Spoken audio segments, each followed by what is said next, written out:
Last year, FIU came into the preseason. Everybody predicted them to finish 6th. The prognosticators were very, very wrong last year. They finished 2nd in the East. They finished up with an outstanding record of 8-5, went to a bowl game, had one of the most wins in a long time. And FIU joins us now, head coach Butch Davis. Butch, Ron, good to see you again, buddy. Great to be with For you. you guys, we go back about 30 years. So also joining us, running back Napoleon Maxwell. Missed a couple of consecutive seasons, came back in 2017, and was the second leading rusher last year for the team. Also joining us, Anthony Johnson, defensive lineman, led the interior DL in total tackles last year. Last year when we were here, you were very, very positive when you and I sat here and talked about this team. You had great expectations, and I don't want to say you exceeded the expectations because I know as a coach you probably wanted more, but still it was a good start. Yeah, you know what, Ron? A year ago, the one thing that we didn't know was we'd never played a game with these guys, but I was absolutely, totally positive because of the way in which that they had accepted the new culture, the new coaches, ourselves. We'd had an unbelievably great spring practice for the first time.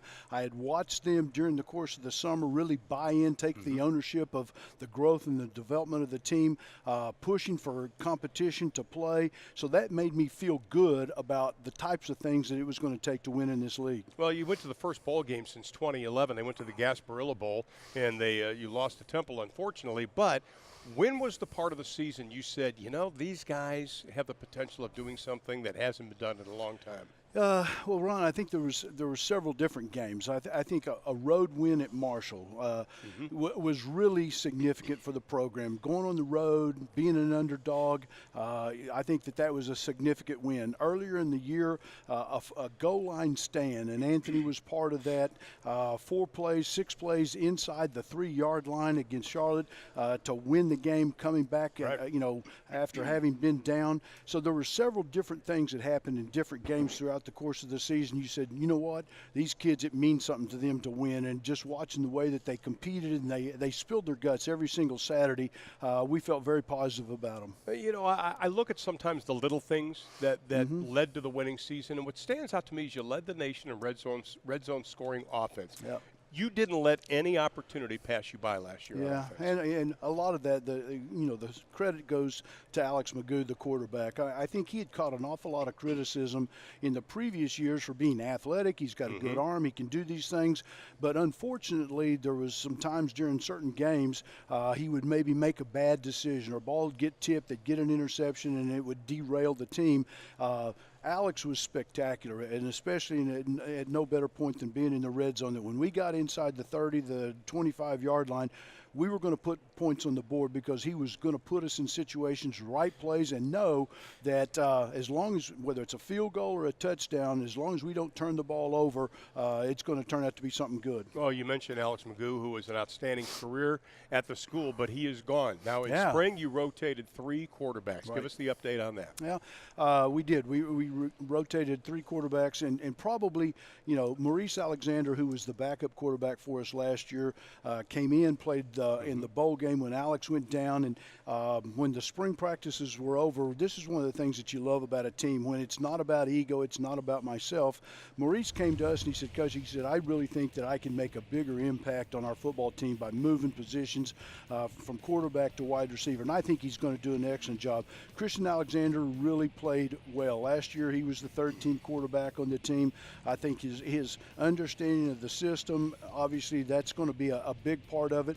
But one of the things, and these guys can talk about it a little bit, Ron, we need competition, and competition drives you to become really, really good. And so for Christian, we needed some competition at the quarterback position, and James Morgan, a 5th-year transfer, a grad transfer from Bowling Green, joined our team the first summer session. He's got, I think, 15 starts at Bowling Green. Right. He's played in some big-time games. So those 2 guys are going to really compete during the month of August during training camp to become the starting quarterback. Well, you mentioned James Morgan because when I was doing some homework on him, he looks like he has the tools. He's a big guy, 6'4", 213. Yeah, well, he's probably about 230 now. Wow. I mean, he's significantly bigger. He had like a lot of kids, Ron, that they go off in college. When he signed from Green Bay, Wisconsin to go to Bowling Green, schematically what Bowling Green was doing was more pro style, more of the things that obviously would prepare you to get to play in the next level. They make a coaching change and the new coach comes in and they want to be gun running and they want to try to have a totally different scheme and a different talent level for the quarterback. So James kind of got caught up in that situation and he didn't start. I think the last 4 or 5 games of the season last year, they made a change at quarterback. He's super smart. He wants to go to law school. He got into grad school very, very easily. And so he was looking for a place to go to transfer, and obviously watching the success that Alex Magoo had and schematically what we're doing, it seemed like a good fit for him. Well, let's talk to Napoleon now, because you were the second leading rusher. You had the best yards per carry. Now you're thrust into the main running back role. What's that like for you? Because the spotlight's on you last year. You started, 3 games, I think, last season, something like that? Yes. Now you're the big guy. Now, don't tense up on me, because you've been really good so far today. What's it like now you're being the guy? With Alex Gardner leaving last year, it's been tough with the running back situation. There's a lot of competition between me, Anthony Jones, Shondarius Phillips, and Devontae Price. This offseason, we've all just been competing against each other, working hard, and just going at each other, because September 1st, the guys who's on the field, we know that we can believe in him to get the job done. Now, you missed 2 consecutive years, and then you come back. What kept you going when you were out, and why don't you explain why you were out? I must say the thing that kept me going was just my family and the coaches telling me that everything happens for a reason, and I'm a great player, and the things that I can do when I come back. I missed the first season due to ACL, and then I recovered and came back and tore the same ACL the second time. So I missed 2 seasons. But there's no fear now. That it's just like just get out there and play, just right? Get out and play.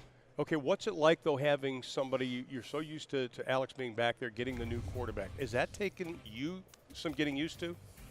I must say, a little bit, but, with Christian Alexander and Maurice Alexander being back there in the previous years, in practice, we got some experience with those guys. So with Christian Alexander back there now, Kalen Wiggins and James Morgan, this offseason we've been working with them quite a lot. So everything we do with them is pretty flush right now. So everything going into camp should be straight. There's a couple of things defensively that stood out to me, Coach. You forced 13 turnovers, a record 19 sacks in 2017, but they came in the last 7 games. Yeah. It's like Brent Guy's system, former Oklahoma Stater himself, all of a sudden it seemed like everything gelled. Yeah, I mean, obviously one of the things, there were a lot of holes to plug on the defensive side. Offensively, we had some experience in the offensive line last year. As Napoleon talked about, we had a lot of running backs. Alex Magoo had played.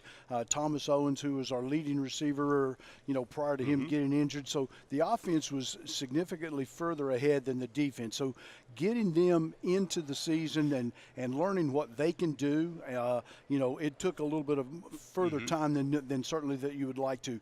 I think that we struggled trying to develop some depth early in the season, because in this day and age of college football with up-tempo offenses, you can't just play with 11 people. You're going to have 6 or 7 defensive backs ready to go every single week.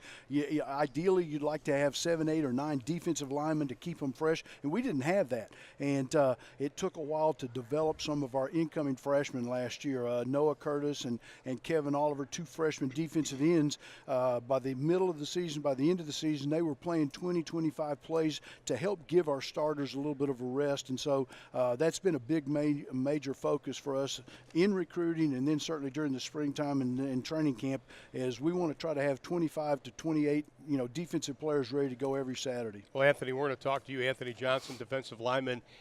The start of turnovers begins with the defensive line. Have you guys been challenged this season? I feel like we're always challenged. We were the talk. We were always doubted. We always looked down on. Last year, Furman did a great job of leading the D-line. And, me and Jermaine Sheriff came up behind him and try to help him lead. I'm excited to see where this defense is going because of Coach Guy's system. He's made it easier on us. I'm just excited in general. So. Okay, Furman Silva, we talked about him. You guys mentioned his name. Started the last 22 games, at defensive end. He's going to move to linebacker. What have you guys been given? Hey, you left the brotherhood here. You're not. All of a sudden, you're not one of us anymore. I'm always giving him a hard time about it. He's still in our defensive line group chat, so I'm always telling him.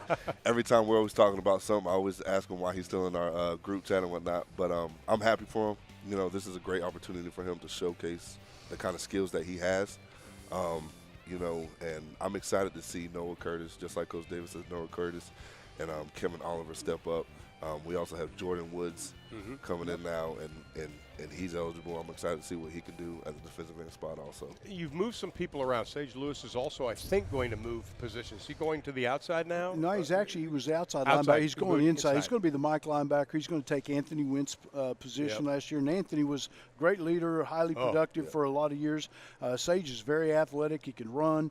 It'll be a new situation for him because now, obviously, as the Mike linebacker, you're kind of the quarterback of the front seven, setting the fronts and those kinds of things. But I think he's up to taking the challenge, and physically he's got the skills and the talent to be able to do it. I want to talk about your recruiting because obviously you're in a hotbed, and you were known as a recruiter every place you have been, starting back in your days with Jimmy Johnson at Oklahoma State. You knew you needed still some things to fill in. You touched on it briefly. How did recruiting go this year? Well, we feel like, Ron, that it went very well. A lot of times people ask you about a recruiting class, and I think sometimes in recruiting you kind of look at two classes together. You look at our first class and our second class because you fill certain needs in year one, you fill different needs in year two. There was a focus this past year. I mean, obviously we kind of focused on the defensive line. We focused a little bit on the secondary from a defensive perspective.